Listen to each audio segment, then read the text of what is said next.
Girl, stop apologizing. Day 13.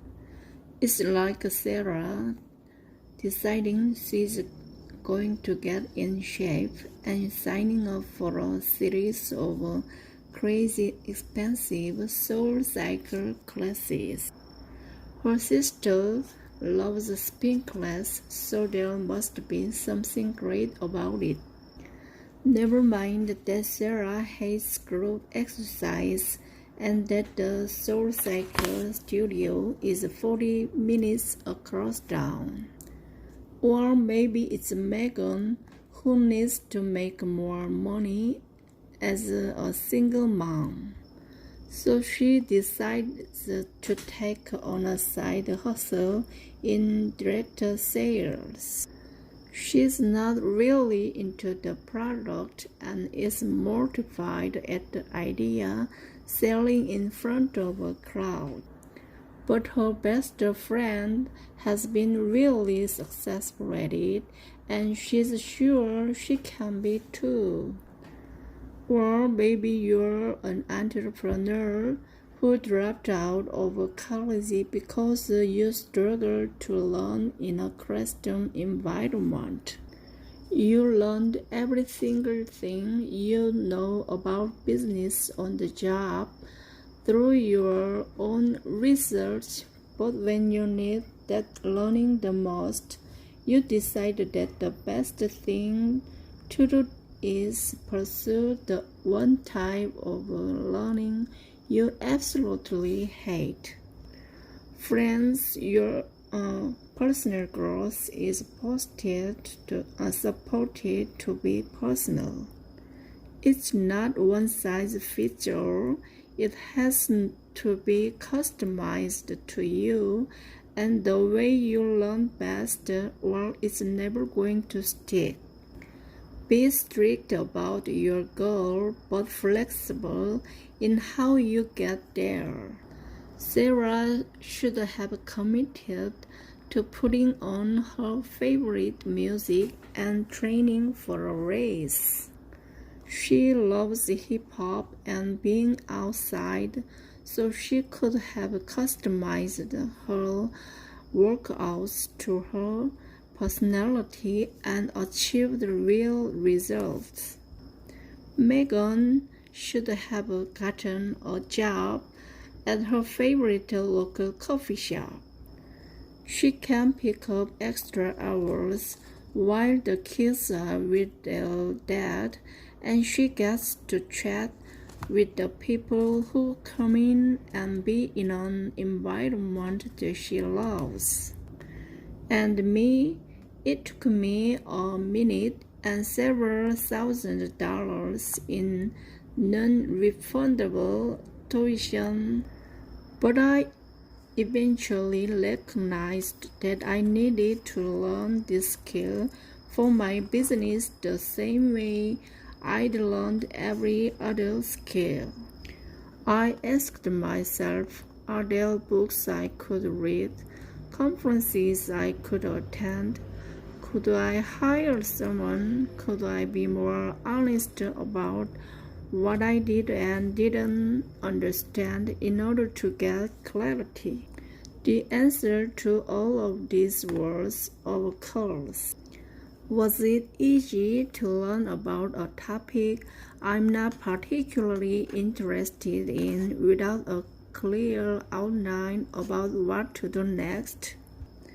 No. Was it comfortable to admit to people that I couldn't understand the financials I'd pretended to comprehend before?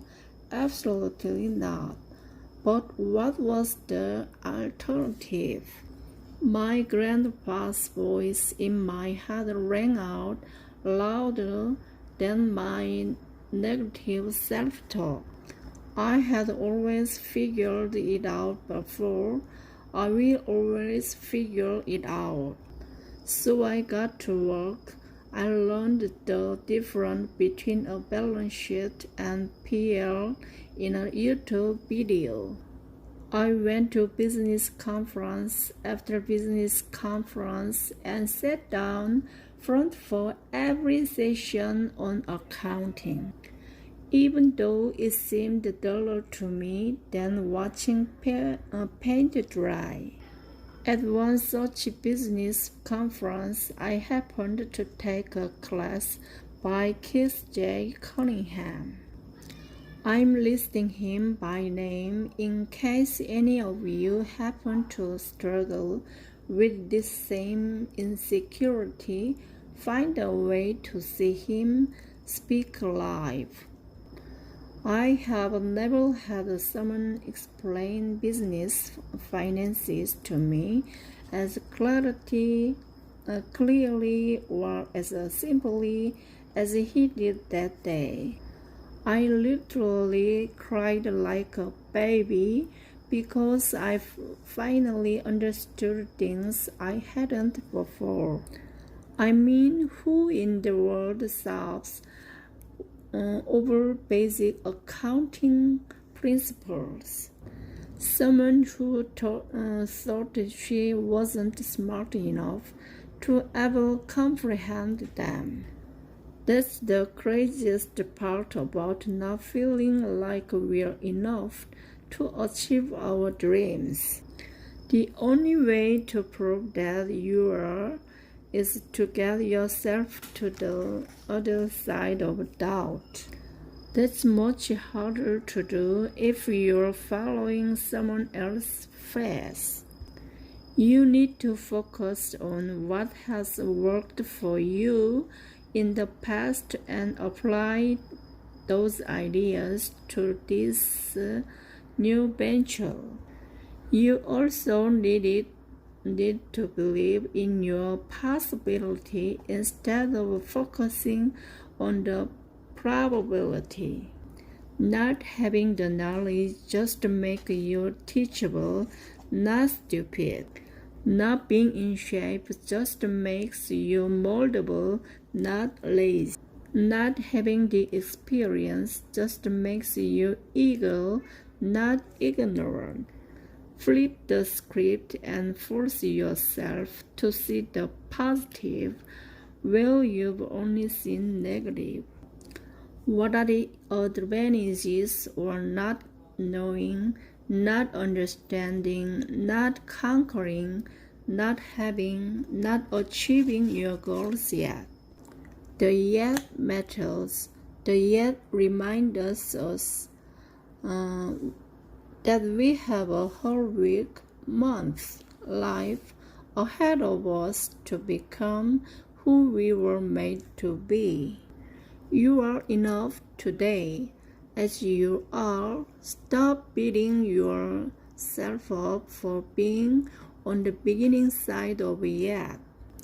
No matter what age you are, yet is your potential, yet is a promise, yet is what keeps you moving forward, yet is a gift, and you are enough to get to the other side of it.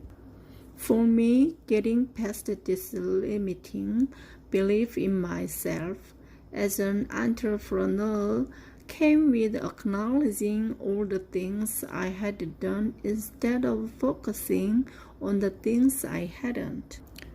There's a great exercise for this I learned years ago that I think might be helpful for you if you're doubting whether you can do something. Write a letter of yourself from yourself. More specifically, write from your tonality, from the part of you that never gave up, from the exact opposite place of your fear. Write from your self-assurance, write from your heart and your gut, at the piece of you who always gets what she sets her mind to. When I ask women to do this at our conference, there's always this moment of confusion. But I haven't done anything They tell me I don't have anything to write down. Sis, the problem isn't that you aren't accomplished. The problem is that you don't give yourself any credit for the things you have done. You need to write a letter from your truth to extinguish the lies about who you really are. So if you worry that you are overweight and out of shape, then write a letter to yourself about all the times in your life when your body was incredible. Did you play sports as a child?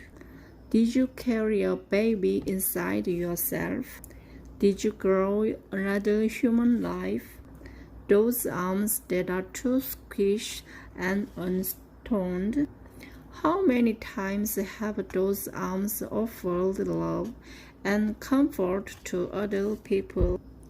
How often has those arms helped you care for your family, or do your job, or create your art? You think your dream is too big, too impossible. Write down all the times you did things nobody thought you could.